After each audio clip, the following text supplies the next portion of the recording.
Hello, good evening, everyone. And thank you for joining the New York Peace Institute this evening for Comedy and Conflict, a Conversation. I am so thrilled to welcome all of you to New York Peace Institute's final PeaceRaiser event for 2020. And we are incredibly fortunate this evening to welcome our full panelists. Premonition. Sarah Silverman, Liz Stordeur Pryor, Dan Ahdoot, and Jordan Carlos. We will have the opportunity to hear from them in just a minute or two, or now. As a quick introduction, my name is Jen Magida, and I'm the CEO of New York Peace Institute. And my co-moderator this evening is Ayana Baheen, New York Peace Institute's fantastic manager of training and business development. For those of you who don't know us, New York Peace Institute is a nonprofit organization and the state-designated Community Dispute Resolution Center for both Manhattan and Brooklyn. We are excited to engage in the conversation tonight because conflict is our business. While conflict is natural and an important part of everyday life, living with conflict can have adverse consequences, personally, professionally, and for society in a broader sense.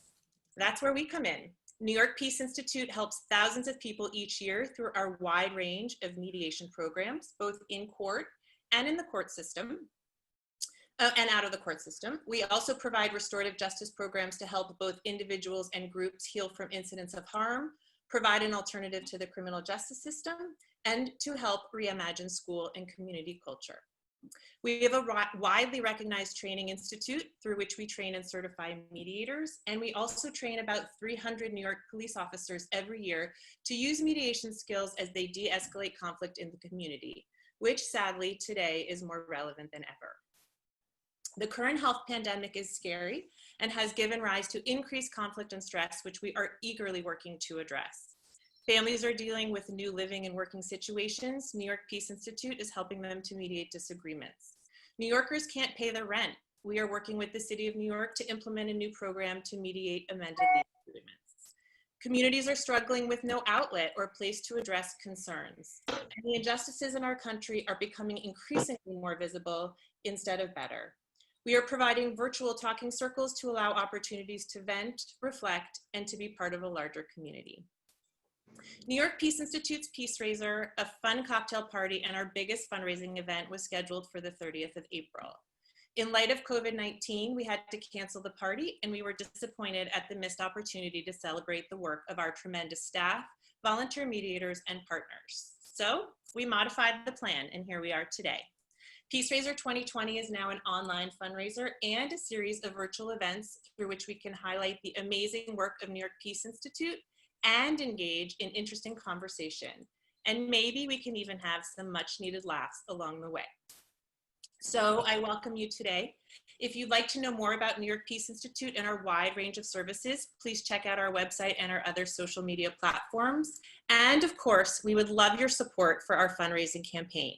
We appreciate any support you can provide to get us across the finish line.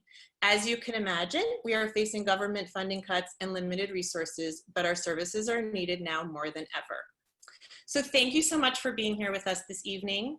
I wish you all health and safety, and I hope you have a great rest of your evening. I'm sure you will.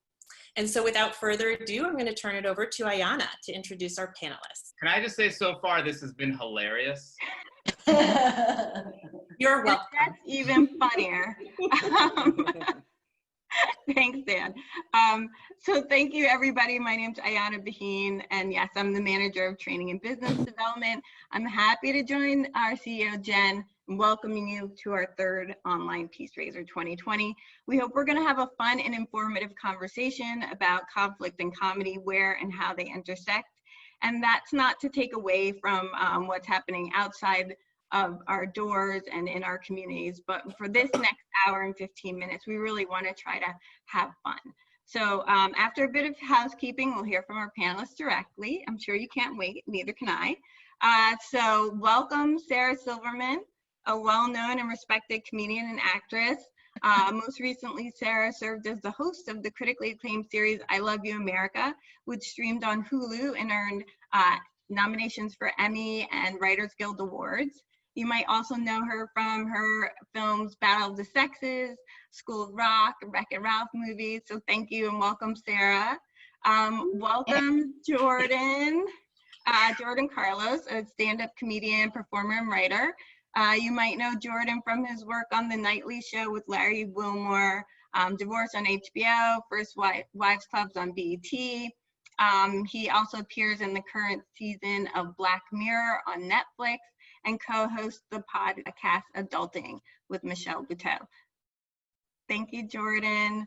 Welcome Dan Ahdoot, a national headlining comic who's been a frequent guest on The Tonight Show and will be on the soon-to-be-released Kevin James Netflix show, The Crew, as well as YouTube's Cobra Kai. Dan's written for Fox, CBS, Freeform, a bunch of other networks, and hosts the podcast Green Eggs and Dan.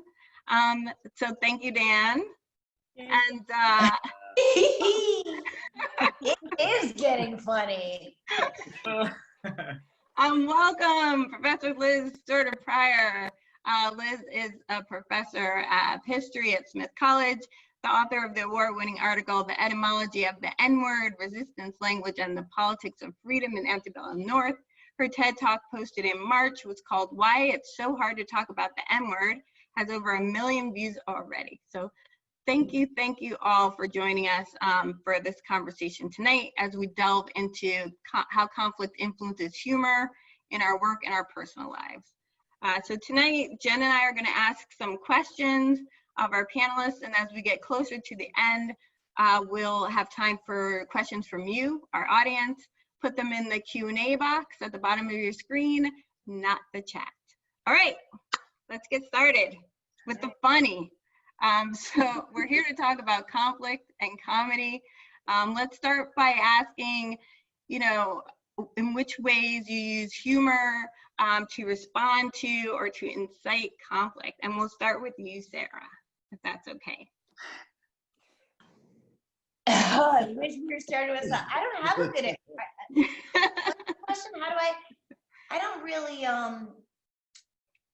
no conflict in your humor? Intellectually, I don't plan on ever doing that. I don't ever, I don't really think about it. I definitely talk about the stuff that's on my mind, and I'm never looking to offend, but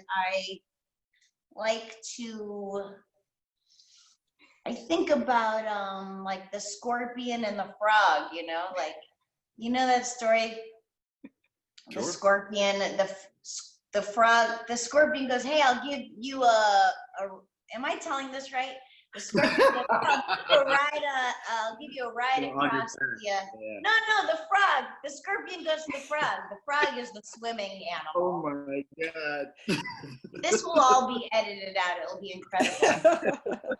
Scorpion asks the frog, hey, give me a ride across the river to the other side. The frog is like, you're gonna sting me and kill me. And then the scorpion goes, why would I do that? If I sting you, I'll drown too. I'll drown. And then the frog's like, oh yeah. And then the frog brings the scorpion across the river, and halfway across, the scorpion stings him. And then as the frog is dying, it's like, I thought you weren't gonna sting me. Now you're gonna die. And he's like, yeah, I don't know. I'm a scorpion. That's what I do. We'll edit that out. I don't have an answer. What is the question? Is it weird that I know that story because of my husband? I don't know, he keeps telling it to me for some reason. That's it. I'm not someone who's like, hey, I am what I am. I'm not going to change. I love to be changed. I like to be changed. I do change, but I do think that there's an element of provocateur. Is that a word? Yeah. Yeah, that like makes you kind of want to talk about the hard stuff or the uncomfortable stuff. I like the uncomfortable space is my area, and I like it. But yeah. Well, it seems like you're pretty effective at using humor to broach that space, to go into that space as well. Yeah, I'm good at it, but I also fail miserably. I mean, the whole thing about if you're gonna say like edgy comedy or risky comedy, you have to pay the price for it, you know, and you can't be up in arms when you're asked to. I mean, the thing about doing any kind of comedy, especially politically or socially relevant comedy, is that it is not evergreen. It's gonna go bad. And you gotta change with the times, or you just become a caricature of you're old, you know? I mean, the best example, personally, I have myriad examples because I'm wrong a lot. But I'm from the Boston area, and I would go, oh, that's so gay. And even early in my career, I'd go like, well, that's so gay.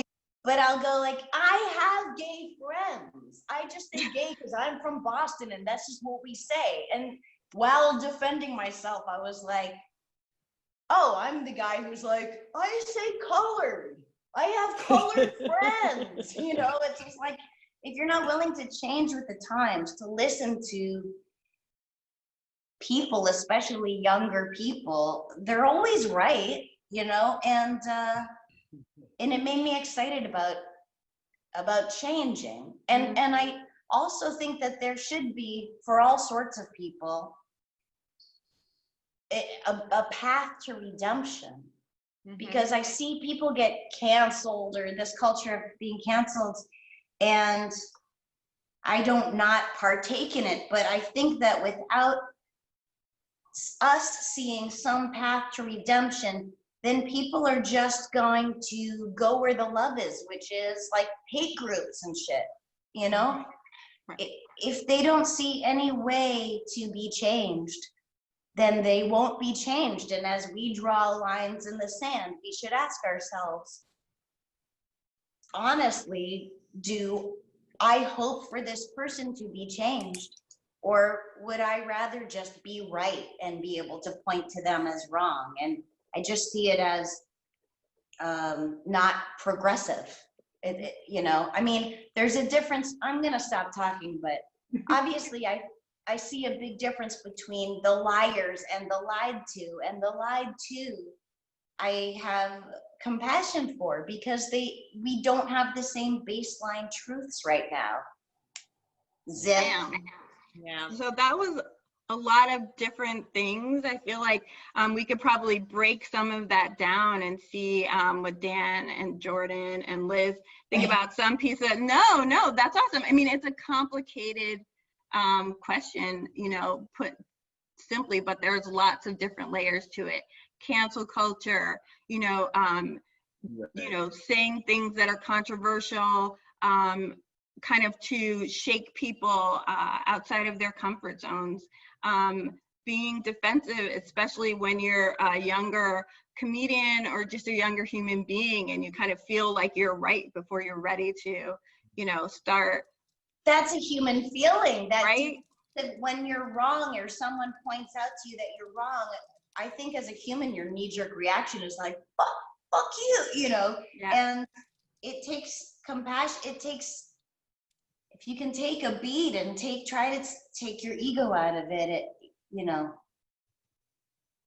Yeah. I think from me, from my point of view, I try to use humor to kind of like, to connect with people and to see sometimes whether or not I'm crazy, right? So if I have a point of view on something, and if it's I usually am like all about, and you can ask my best friend Dan here, about class. I'm about class, and I just, stop it. Don't do that now. You wanted to be eating a pizza right now. We had to tell you to stop eating your food so that we. I was for eating pizza. I etiquette. I said class. I meant like the socioeconomic structures. Oh! I thought you meant like being classy. Sorry. I thought you meant being classy.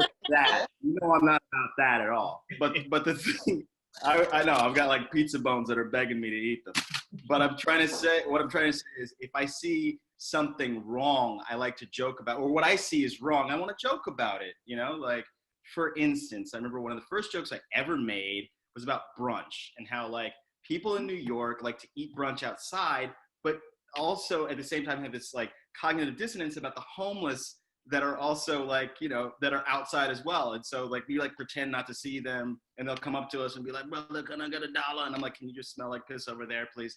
You know, I'm trying to enjoy my like my eggs Florentine. So it's like this kind of thing where like I want to joke about it and be like, hey, did you ever see this or notice this? Because this is fucked up. You know, like Right. I think that is what I like to do in order to address feelings that I have that I feel like on a given topic that is unjust or like is wrong to me. You know, maybe I'm wrong, but the laughter makes me know that at least I'm not alone. You know? Yeah, I like that. Yeah. I mean, I was actually going to also open with the story of the frog and the scorpion. So I did not plan that. And I think I gotta just wing it now. But I was going to say, I think that I've used comedy I think I've used it as a flank for conflict, in that I guess as an Iranian comedian coming up in New York, like after 9/11, it was not you couldn't really talk about being Middle Eastern, or you know, at least at the level that I was at, I didn't feel like I was skilled enough to do that.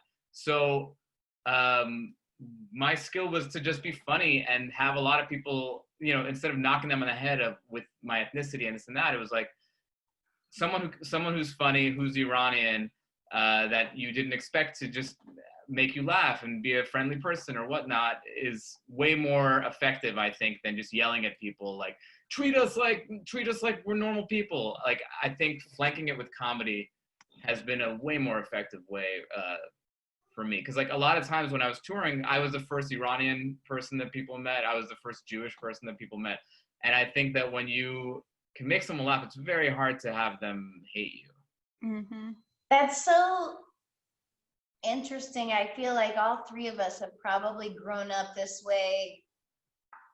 Well, you grew up actually with other like Iranian Jews, I think, right? But like just that feeling of, I know like where I grew up, there were no Jews. I didn't know Jews until I moved to New York. And I realize now looking back that I had this innate survival skill of making sure all my friends' parents loved me, that they knew that I wasn't anything to be afraid of, and that, you know, I was funny and you know, and polite, and, you know, and I think that fed into becoming a comedian, because we have learned to ingratiate ourselves with people who are different than us. And also, as comedians, we are this group of every kind of person, you know? Yeah, I really relate to being like the palatable Black person, and like kind of having to position myself, you know, like, you know, talking about the kinds of things that I want to bring up, like in class or at my talks, especially around the N-word, and then trying to be like, I use a lot of self-deprecation, you know, like, like I've done this too. I've been totally off also. Maybe you've been off like me, and like that. I do a lot of like that. And I was thinking, Sarah, when you were talking about like change, I was thinking, you didn't really say this, Ayana, about me, but my father's Richard Pryor. So I have like I have my comic entrance, but I have this, you know, my N-word entrance, and they kind of come together. And one of the things that I was thinking about when you were saying that openness, that humility to change, I do think humor's at the crux of it. And I was thinking about how my father was the pioneer of using the N-word in his comedy. And then within a decade has this switch. Well, his special, going to Africa, that's all about change. I mean, I mean, it is. It's a total epiphany for him, where he's like, I was wrong. I had it all wrong. But then even that epiphany, he talks about in his comedy in a really, he even makes that sort of palatable by talking about it in this way that's like inherently hilarious. Like, you know, like, you know, he says, you know, the first Black people in Africa were in Africa, and he's like, you know, those motherfuckers didn't speak French, you know, you know, that's his line. And, you know, just kind of thinking through how that change was possible. Like he used the N-word in everything he did. It's on the cover of his albums. And then he was able to say, no, I don't want that for myself. He said, I don't want to tell anybody else what to do, but I don't want that for myself, you know. But there he did, he was changed, and then he brought so many people with him through his experience. Yeah. Absolutely. Let me tell you how your father impacted people. Please do. No, I don't mind that. More. I'm actually curious, Liz, because you spend so much time now studying the use of the N-word, and I'm curious to know how you think this has impacted either your scholarship or the use of the term over time. How what has impacted Just it? how humor and comedy and people like your father who've accepted change and moved through different iterations of how people use the word. Right. Well, I mean, my intervention about the N-word is that, you know, one of the questions I always was like, why would Black people use a word meant to subjugate them? Like that has always really bothered me at its core. And so I started doing research and realized that Black people didn't, like my father didn't start using the N-word in the 1970s, but that Black people as far back as the 1770s had been using, you know, this was a word meant to, to you, Jordan, like meant to describe a laboring class. And it wasn't something you'd necessarily want to be, but it wasn't derogatory in the same way. And then as Black people started to become free, the word didn't leave them, you know, but part of the reason it didn't leave them, I think, is, or at least my research kind of plays out, that is because Black people imbued it with political meaning and importance, and they used it among each other, with each other.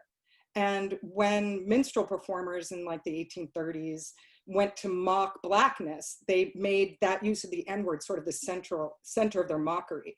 And I think that's part of the reason it becomes virulent in the way that it does. It's like, you know, how dare Black people sort of, you know, give political meaning to this identity. We don't want them to have that. And it plays out that way. So I think there's like, I feel like humor in a way, and in what I read, humor is at the core of the way Black people have always used the N-word with each other. That's really interesting. Yeah. Deep. Very interesting. No, seriously, it really is. You know, it makes me think a little bit, you know, just going back to that subject of change and how, you know, you all, how Richard Pryor changed over time, and how you all as comedians have kind of changed maybe, you know, some of your subject matter or the way that you approach comedy as you've been doing this longer. And I wonder if you could like expand a little bit on that and kind of some of the epiphanies that you've had, you know, as you become more seasoned comedians. I think I've definitely, in my first like quarter of doing comedy, first 5 years or whatever, I think I relied so heavily on my identity. Like everything was, I had this bit back in the day. I was like, I'm an Iranian Jew. I know what you're thinking. I don't know if I should hate him or hate him. It was awful. But then I feel like, As a Jew, I'm offended by that. But oh my God. but you see that all the time. Like I feel like new comics are always going deep into their identity. You know, they're just like, so I'm half Pakistani, half Mexican. You know what that means? We like spicy foods. But I feel like after a while, you realize that your point of view, or at least I realized that my point of view was more interesting, I thought, than my identity. And the identity just kind of came along for the ride. And again, part of that whole flanking thing, like I didn't need to be like the funny Iranian guy. I could be the funny guy who happens to be Iranian. Mm-hmm. I think you kind of feel it out with the audience, and Dan and I were speaking about this. The longer you do it, the more jokes you write, and the more jokes, or the more time you can do, right? So you start doing like 7 minutes, and you can do 10, you can do half an hour, and then you can do an hour. If you're still talking about your ethnicity at 45 minutes in with an audience, people are like, oh my, talk about something else. There's buckets. I mean, there's just buckets of universality, whether it's just like, you know, relationships or money, wealth, you know, like whatever, sex, like you have to, politics, you have to talk about something else. You can talk about it through the spectrum of who you are, but those kind of like Dan was saying, those very like, I don't want to say like, I'll say like basic jokes of people first starting out. You want to evolve past that and have really something to say. And that's I think when it gets like really interesting. You're like, oh man, maybe I say this, like, I don't know if anybody else will feel me on this. Like, you know, it's just, I think it's scary, but it's the best part of doing comedy is like trusting yourself to understand the metrics of what will make an audience laugh. So that's, I think, how you change over time. Like, this will probably work, you know, like, I got this. I think that's probably what's changed for me. Very cool. Sarah, we're opening the airwaves for you. Sorry. Yeah. You know, there's so many directions I want to go. I mean, obviously, I think, you know, I've changed so much as a comic and hope to always be changing. I mean, one really inspiring thing Joan Rivers once said was that she really didn't feel like she hit her stride as a comic until she was in her 70s. And I love that. Like, it is such a process. And, you know, I always felt like if you don't look back at your old stuff and cringe, you're doing something wrong. But I do cringe more than I wish I did. You know, I started out, when I first kind of hit on something, I did a character. I was doing a character. So my first special and the series I did after that was a version of myself that was arrogant and ignorant.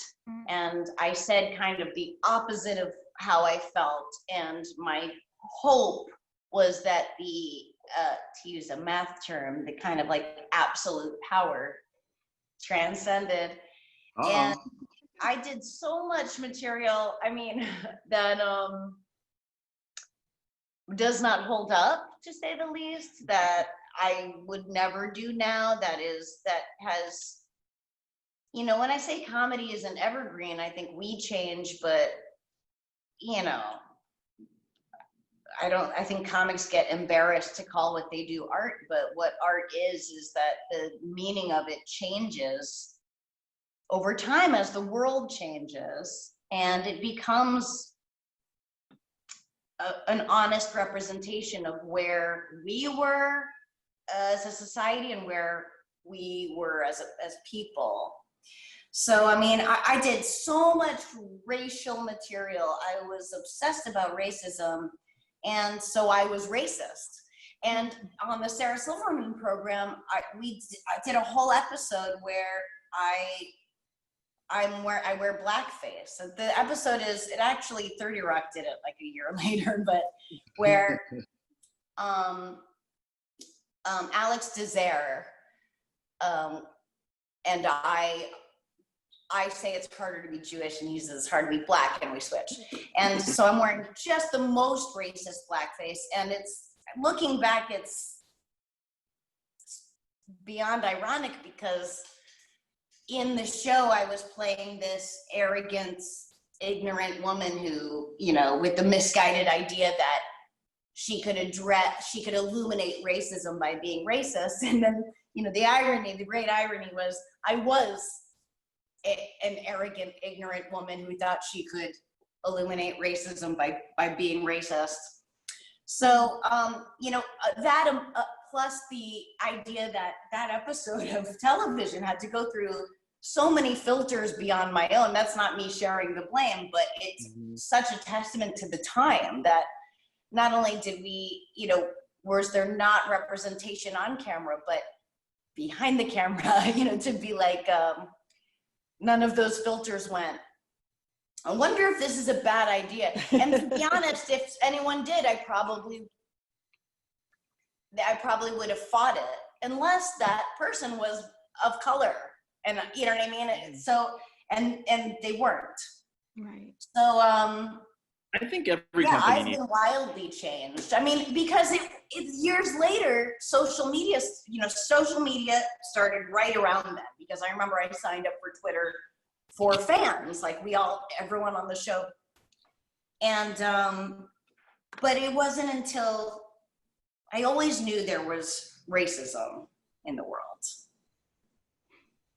but until I was sitting looking and a few, years ago going, oh my God, there's an epidemic of cops killing unarmed Black teenagers. And a few beats later, I went, oh, this is how it's always been. I'm just seeing it now.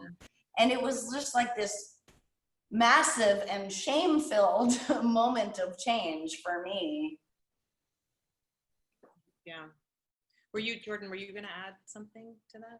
Well, I was saying every company should have like a Black goalkeeper. I think that's like, Hopefully more than one. I mean, like, No, I know these companies, they're probably comfortable with one.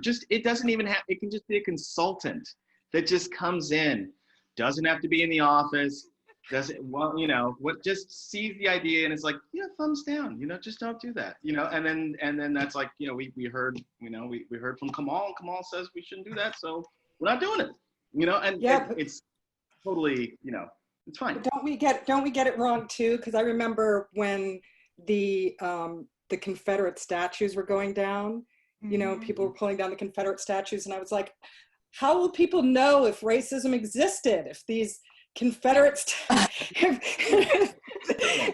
and I was talking to another Black historian, and he was like looking at me, he's like, no, take a picture of it.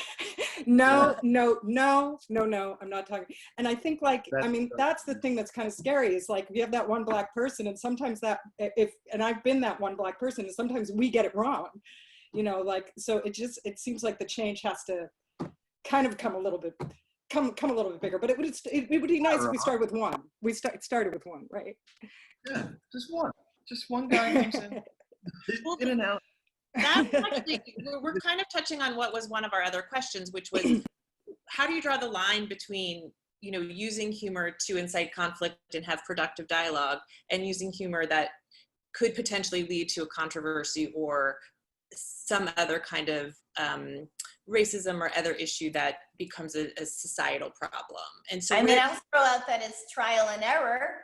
I mean, you're looking for where the line is. You have to fuck up. Right? Yeah, but it's so much, I just think it's so much harder now, because our trial and error moments are all, someone in the crowd could be recording it and we'll put it up before it's been polished, before it's been ready.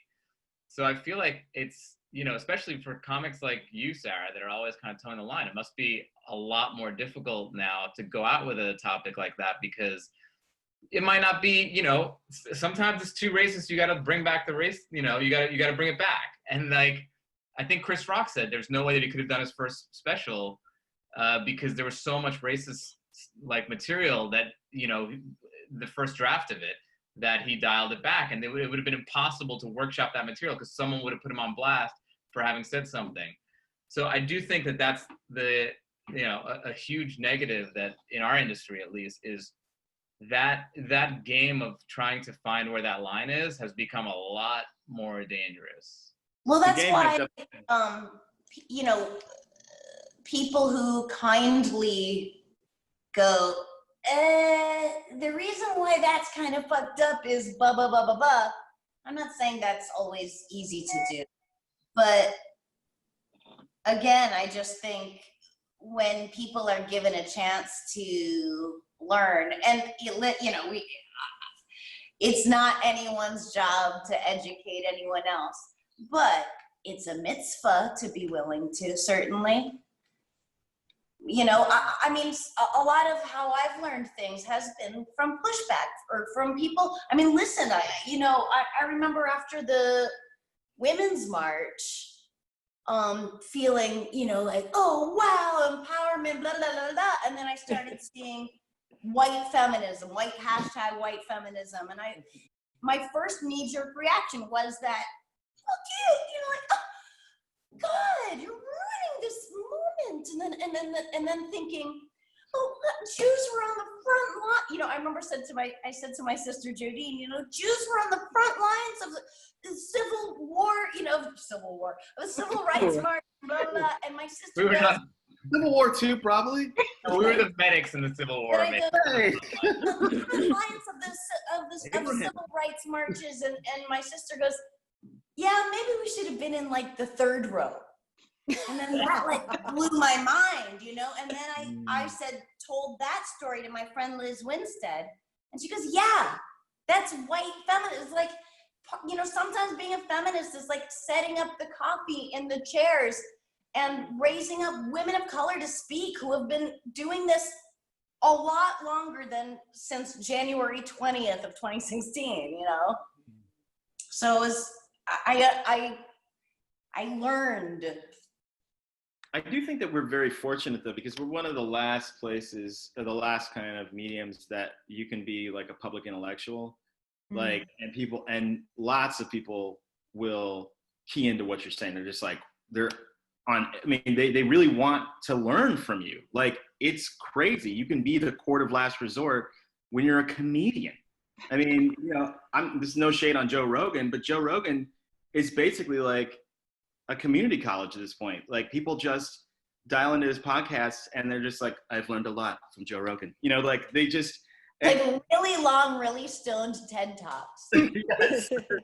But he's a comic at heart, and there's something about being a comedian. It's true that there is a part of America, and I think this is on the right and the left, wherein you have to pass purity tests and people are looking for you. I always notice them at comedy shows, they're the people usually that were brought. Like, it was their friend's idea to come. So they're just going to sit there, arms crossed, with that nonverbal F you, and wait for you to mess up. And so, like, that lets me know that maybe at the end they're like, that thing you said about it's just that, like, my dad owns one, you know, like that's. So I'm used to it. It's kind of why people go to things. Sometimes they go to complain and or criticize, and sometimes people go to enjoy themselves. I think that people that want to enjoy themselves are open if you make them laugh, if you deliver a message right after the punchline, or if the punchline is the message. That's totally fine with them. They don't care. They don't care. If they're drunk enough, they don't care. You know? That's I like that. That's a lot of responsibility, you know, being the last public intellectuals. Well, I mean, beyond Liz Pryor, for God's sake. I know. You know, like, I mean, Liz Pryor notwithstanding, but like, if were it not for TED Talks, I think that, like, you know, there's just people all up in the comment section saying all kinds of just like mishigas, to take another Yiddish word, but like, and I think that that's, in comedy, we are able to, through, you know, quickness, timing, and let's admit it, a great PA system, to, like, you know, shut the comment section down, you know? Yeah. Should we talk about that a little bit? I think Dan was maybe going to add something. Oh, Dan, sorry. Oh, Dan was about to say something amazing. Go, Dan. guys, thank you. Finally. Hold for applause. I can't hear it, but I'm sure it's there. No pressure. Well, okay. I was gonna go against the grain a little bit, if that's okay, if I may. Long enough time. You know, and I say this as someone who, like, my knee-jerk reaction to the hashtag white feminism is still that your heart is in the right place, right? And you're there for the right reasons. So to say, well, you know, but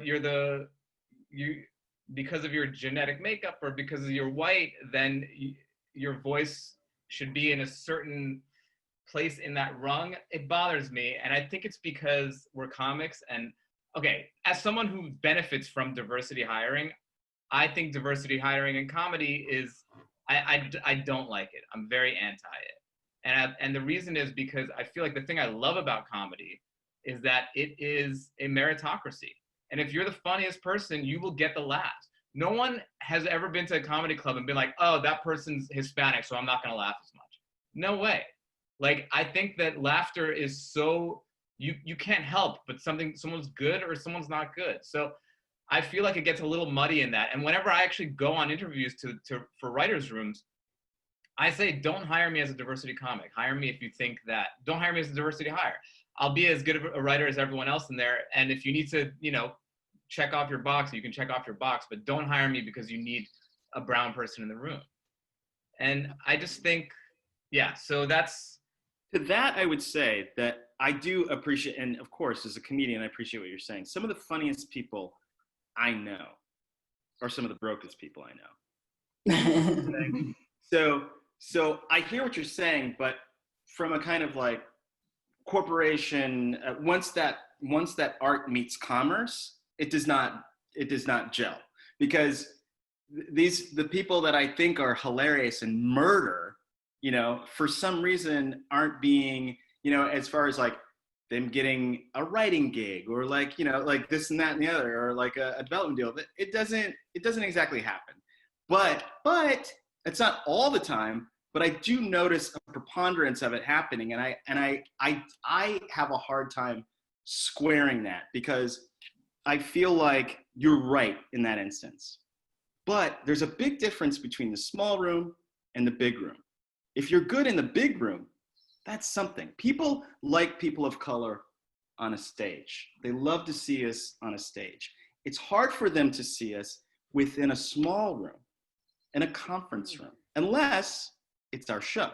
And then what you can do is have the same structure, the same kind of like historic structure set up around that person, where nothing really changes except for the fact of the who you're talking about, right? Or who you're doing the show for. So for me, I agree with you. I think it should be like that. But what I've seen bear out is not the same. I wonder why some of my like friends are just murderers, just slaughterers, can't make ends meet. And like these, They can't get their shit together. It's the magic combination of being able to be funny and like show up on time and write a packet. I know. I don't know if it's. I don't know what it is. Well, I think we're like write songs and sing. It's magic. Yeah. But like that's the thing, that they're the funniest people I know can't get their fucking shit together, and half of us kill ourselves. Like it's dark. Yeah. Well, I feel like we're just getting to like the heat. We're just getting to the meat, systemic racism, systemic, misogyny, like meritocracy. Like this is the juice, and it's 8:46. So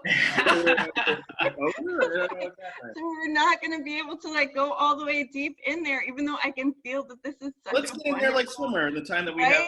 We have a little bit more time, and so all the time on the frog and the fucking scorpion. So I can't apologize, Dan. I can't apologize enough. I just learned that Liz was Richard Pryor's daughter. I mean, this is it's crazy. You're making them have to keep it in because of your cool callbacks. It should be trimmed. Let's heap a little praise on Liz and her dad, and then we'll get to questions from the audience. I'll ask one more question before we start taking questions from the audience, and it's something that I think all of you brought up, and it's about social media. And now that it's kind of given people a platform to create conflict anonymously, how has that impacted you, and how have you dealt with it? How people are, trolling or responding to you? Has that changed your comedy? Has it changed, how you interact with the platforms? Yeah. It'll spook you. It'll definitely spook you. When I first got like my first negative comment, that just like, I got like trolled pretty hard a couple years back, and that really, I don't know, there were a few days missing from my life after that, but it didn't change the way I was. It wasn't going to change anything for me, but I was like, it was definitely in the back of my head. I don't know. Yeah. What about you? I mean, I had the TED Talk that I was telling you guys about the other day, that I did this TED Talk on the N-word. And when the TED people were telling me, they're like, we're monitoring the comments. And I was like, oh no. So I looked at them and they're not that nice. Now, I'm not saying the talk's so great, maybe it's not. But, you know, like every 15th person's like, good job. Thanks for helping us think about a subject that's difficult to tackle. And then the rest are kind of like either people just saying the N-word, like writing the actual N-word, or, you know, some Black people saying like, I'm just so tired of hearing, you know, Black people struggle over this, just, you know, and then, you know, other people saying, you know, they hear it in hip hop, they hear it here, and now they don't want to hear it in the class, you know, this kind of thing. And it was weird because all of a sudden I'm not a public figure. And so for the first time in my life, I had this thing where I couldn't really respond. Like it's like, it felt like the people who were interacting with me didn't think of me as just an actual person who was reading that, you know, like, and that was like a weird experience that I haven't had before. And I'm sure people who are more public have those kinds of experiences more, but it was a strange thing to go from, you know, usually I talk to 100 people who love me and are mostly my friends. And then, you know, and then I go to, you know, and maybe somebody will be like, well, did you ever consider, you know, that's like the worst comment I get, to getting, you know, kind of people doing like these sort of open attacks on my personhood, you know, like, very strange. I think that it's a whole new thing to navigate and to try to weed through what might be a thoughtful comment. First of all, you have to consider, have you ever written a comment on a TED Talk? I love watching TED Talks. I wouldn't even know how to comment on it. So that's like a whole genre of people that, and so much like hecklers, what I've come to peace with about hecklers is, you know how you like, there isn't anyone you couldn't love once you've heard their story. And to me, the story of hecklers and people who, and trolls and stuff, the subtext of everything they're saying is, I exist, right? And you know, it's heartbreaking. I'm not saying like just feel bad for them. You know, sometimes you affect someone and it makes them angry and they have something to say that might be really worth hearing, you know, but for the most part, I mean, like, I almost never look at comments, and every once in a while I do as a treat. But you know, sometimes friends will go, wow, I don't know how you handle all that. And I'm like, all what? You know, because I just don't look. So like, that's horrifying to hear, because I protect myself to a degree. You know, you want to be interactive, you want to be changed by new perspectives, but there's just so much garbage and stuff that really has nothing to do with you, but everything to do with them, and this feeling, this kind of global existential crisis that I think so many people have online. How do you deal with it, Dan? Because I troll you a lot. So it's like, I love friend trolls. Little person. So I keep blocking you. I don't know how you start a new account. It's so easy. I fall for it all the time. Jordan Carlos 587. I should know. It's pretty great. I actually had a, you know, and I'm sure Sarah's seen way more vitriol on social media than any of us ever will. But thank you.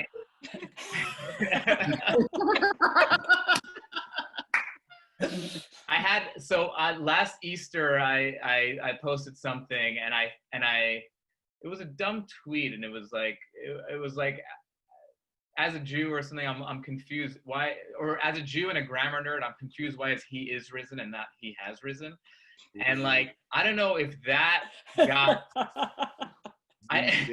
it ticked off on some sort of 4chan thing, and I started getting so much Jew hate, and it was nuts. Like, I was getting, not take much. it was crazy. Like, I mean, and I've heard that this happened. I'd never gotten it before though, and I'm getting like Holocaust photos and stuff like that. Wow. And it like built, and I was so like angry that it was affecting me so much, because I was like, you know, trying to do what you're talking about, Sarah, like, oh, they're you know, losers who are yada yada yada. But I deleted the tweet, and then I called my friend Matt Katz, who's a reporter for on NPR, WNYC. He gets so much Jew hatred on social media, and I was like, dude, I got these tweets and it really fucked me up. He's like, yeah, what'd you do? I was like, I deleted the tweet. He was like, you little bitch, leave that shit up there. So I guess you develop a callus, which I hadn't yet developed, but it is very jarring though at first, for sure. You tell them that it was the Romans, though? What's that? You tell them that it was the Romans? The Jews alone not have done that. I needed you. You couldn't, instead of trolling me, maybe you can defend my Judaism. Well, that's funny because in my first special, I say, you know, something like, I'm glad the Jews killed Jesus. I'd do it again. You know, like I just some stupid run about like, if I hear his Birkenstocks clacking, you know, whatever. Just a very wildly in character piece, you know, bit. But whoever on the right or on 4chan or whatever made a meme with a picture of me speaking at the DNC with a quote from that bit that's in character. And it's gotten me tons of death threats, and it's caused me a lot of tourists because it represents, I mean, people look, there was a preacher, a pastor online that showed, you know, that talked about it and said this person should be killed, her teeth knocked out and killed, which is just the image of that. But and that would be God's will. So he's basically telling his followers to kill me, and it'll be a God's will because of this misrepresentation, this mishmash of something I said as a character and in a picture of me in a political arena. I mean, I'm not trying to, but that kind of trolling it gets dangerous, you know. It definitely can. How do you deal with that though? I'm sorry to I'm fucked because, you know, it's not like I have like I don't want to say Britney Spears money. I'm sure there are like more current references of rich people, but like, you know, I live in an apartment. I share my washer dryer with the floor. Like, you know, so I'm not, you know, but I'm fine, but it's, you know, like when I get calls, I can't go into it, but like, you know, it's usually just like change up your routine and, you know, just be careful, like be careful, you know. Yeah. But I remember they did say like, people who threaten you, those aren't the people that kill you. The people that kill you don't threaten you first or let you know they're coming. So that was semi-comforting. I remember I got like I was talking to Sacha Baron Cohen about mail bombs. And he goes, you know, but those mail bombs never kill you. You know, like it does gotta make you kill. They just name you? Oh my goodness. I never hear of people dying from them. On that note, that happy note. That's the note? That's the note? No, we're not gonna go. We have to open it up to the audience who've like written 18 questions. Oh my God! What are they gonna say? We have a question from Hater32. No, they're gonna say thank you so much for going there. Thank you for going there. All right, let's see. First question from Hugh. He says, I've heard comedians like Dave Chappelle say no subject is off limits when it comes to comedy. Have any of you ever taken on controversial subjects, race, religion, etc., and then regretted it? Never. Never.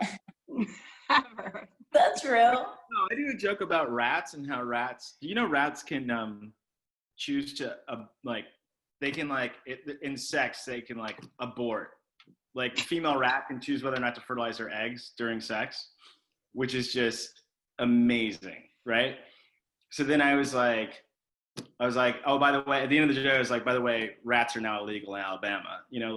Like all this stuff, and people were like, that's great. And that was, whenever I tell that joke, my head, like my scalp gets hot, because I'm like, how's this gonna go down? But I love telling that joke. I don't regret it. It's probably the best joke I've ever written. I want it on my tombstone. No way. You should sew it on a pillow. I'm gonna put it on a magnet. It's also not even, I sometimes think it's not even my joke to tell. I think it is like a outstanding, female comics joke to tell, but I'm like, fuck it, I love this joke. I'm gonna tell. Great. Yeah. I don't care. I've never been regretful over a controversial joke. Yeah, I'm with you. I hardly have, but I feel I've covered it. I think it's, again, I think our profession is different than others because I think that our job is to find that line. And I don't think we should apologize. Like, Sarah, I don't even think you should apologize for the blackface thing you did, because at the time it's what you thought was gonna hit. And even if even if now you don't think it, it's like, that's the business you're in. And maybe that led you to something else, that led you to something else, that led you to something Certainly else. is a part of now led me to who I am now. But I mean, I certainly have black friends. No, I have black friends that are like, that episode's funny, but would I do it today? Absolutely not. Not I don't what think you do today, not but not just because of the fact that it would be, but I don't know. It's certainly not who I am now, but If she runs for Congress, then she will apologize, man. Jesus Christ, Yeah. that's how it goes. It matters. Yeah, I mean, but apologizing doesn't, I like to apologize for things I'm sorry about. That's my gauge. If I'm sorry, I apologize. If I'm not sorry, I don't apologize. And Yeah. that sounds pretty basic, but it's oddly not always what people live. It's pretty easy guideline. Yeah. But I like apologizing when I'm wrong. It feels good. I feel like I feel like for some people it takes from them. I don't know if it's like a masculine thing or something, but I always wonder, is there, Liz, is there ever a class that you're like, or a curriculum you're like, I wish I could take that back? A lecture? No? Well, yeah, no. I mean, almost like every other day I'm in the classroom. Why did I say that? I mean, but yeah, I mean, I was just sort of thinking about what I was thinking about when you were saying that was like, wait, how do you know if you're sorry for something? Because the way that I know I'm sorry for something is if it feels bad, and it feels bad when people are mad at me.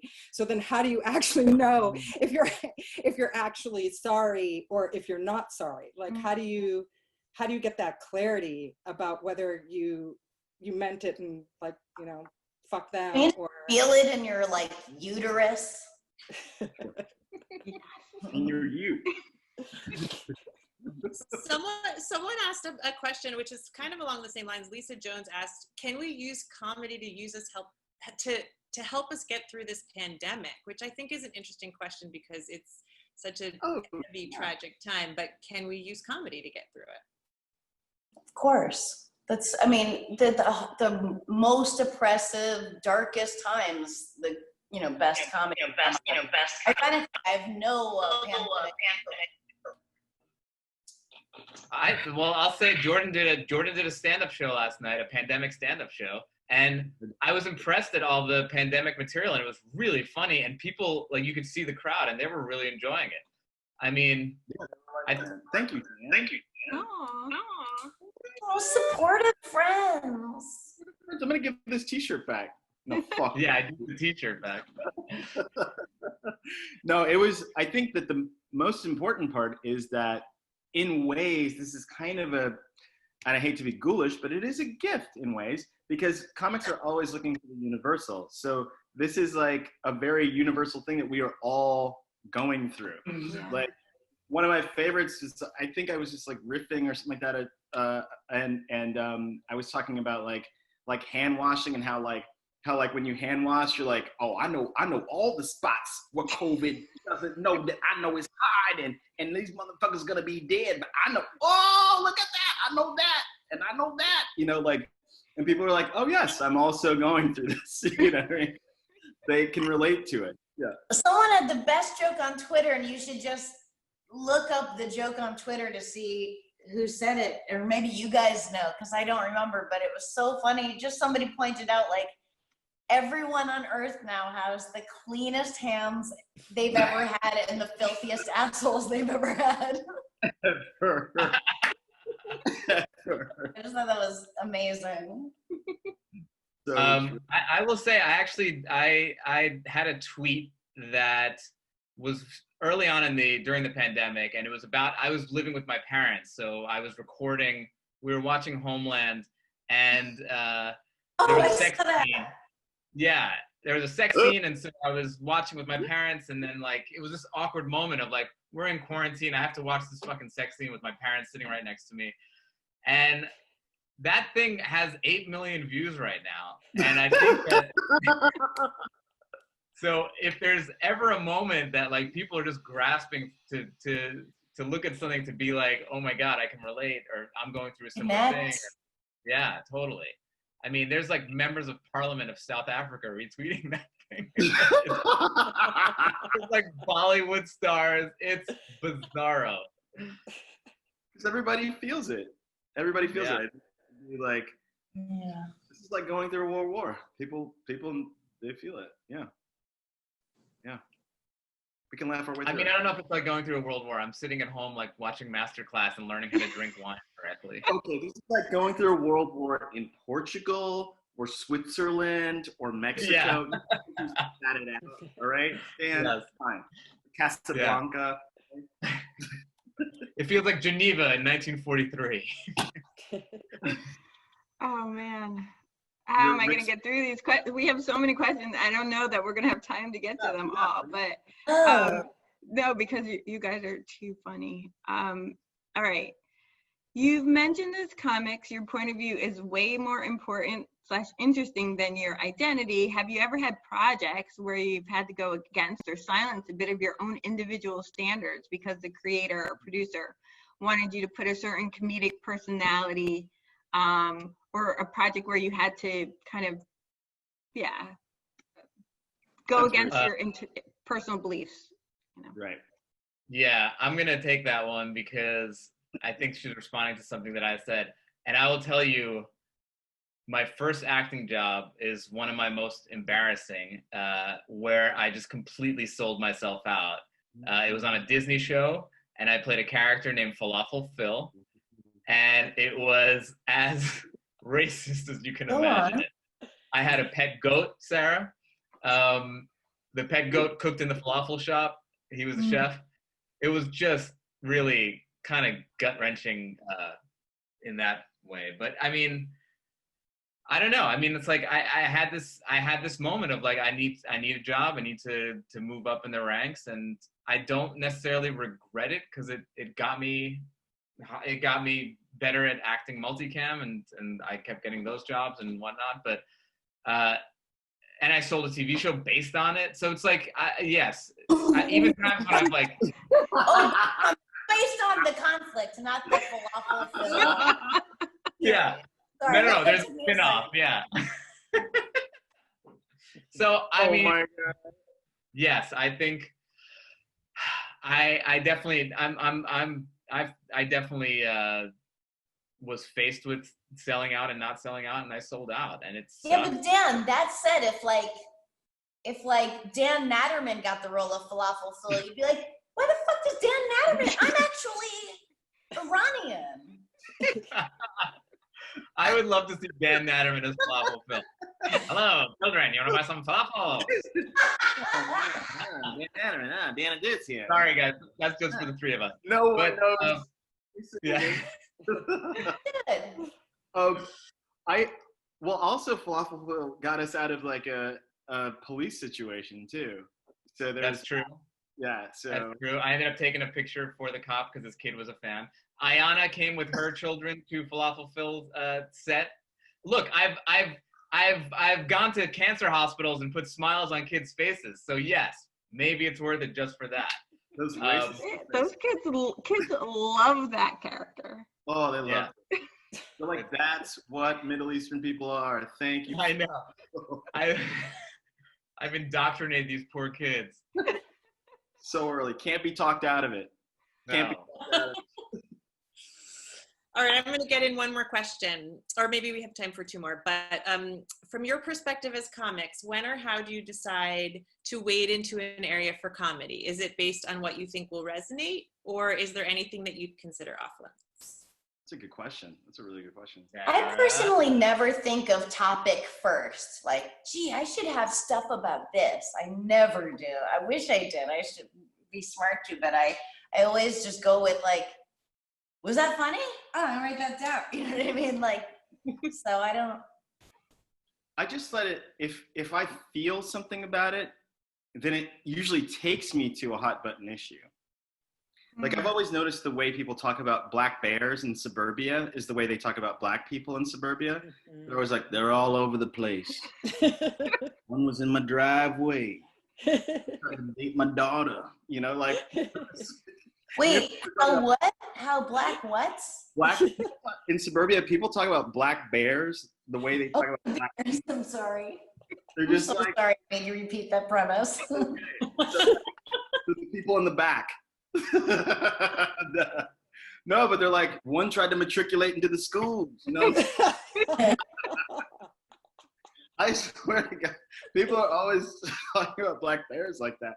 But you know who we never talk about like that is the polar bear. Ooh, we gotta save the polar bear. What is it about the polar bear? Oh, save it! There's a genocide. Save it!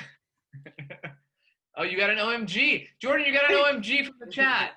OMG in the chat. I know the things that I feel, the silly things that I feel will eventually lead to something that's like, there is some discomfiture about it. And I usually latch onto that, and then that will make for, I think, most of the time a good punchline. Yeah. Mm-hmm.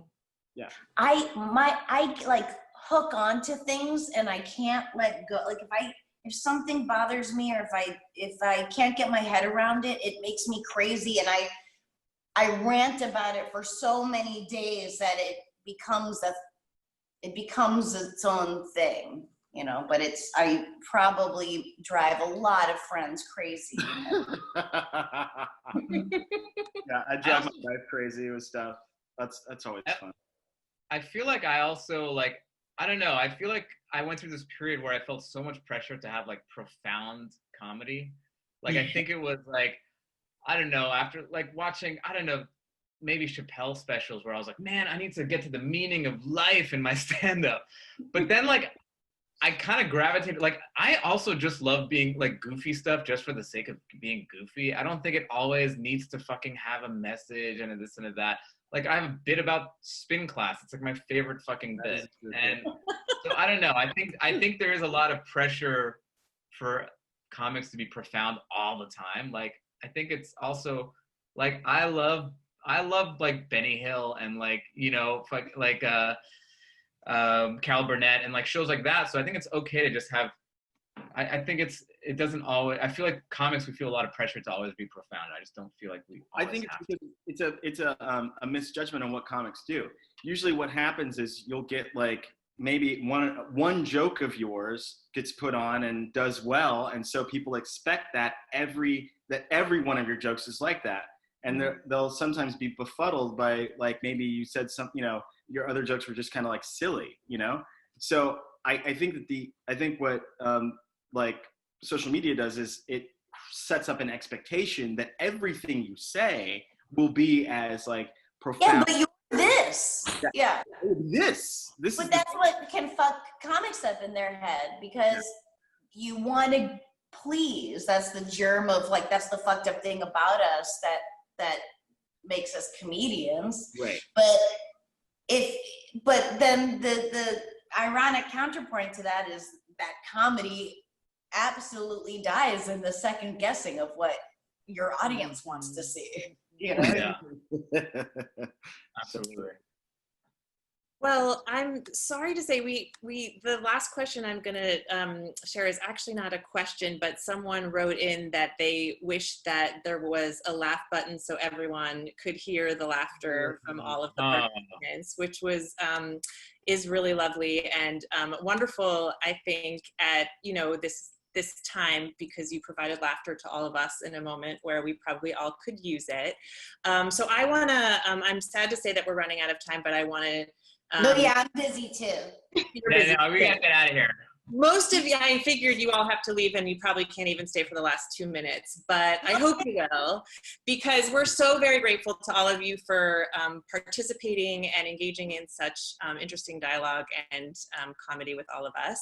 And I'm going to, just before we go, introduce our board chair of the New York Peace Institute, Michael Williams, who wanted to come on and just thank you all as well, and send everyone off for the evening. So Michael, hello, Michael. Michael has been board chair of New York Peace Institute for many, many years, since the organization became an independent 501c3 in 2011. And so we're very grateful to him.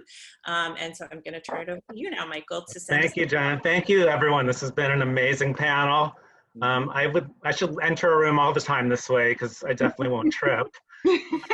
So I'm just here to just thank everyone and just remind you, as Jen said at the beginning, that we have this online event in lieu of our annual gala, which we couldn't have because of the pandemic, and that the reason we're doing this is to raise money to support New York Peace Institute and our amazing staff and volunteer mediators.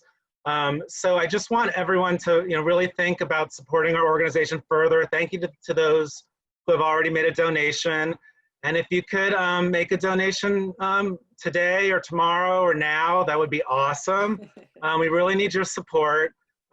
So thank you all. Thanks to the board as well and staff, and again, mediators. But they work really hard to build community and engage in constructive dialogues in New York City. And we hope to serve as a model for other organizations around the country and the world.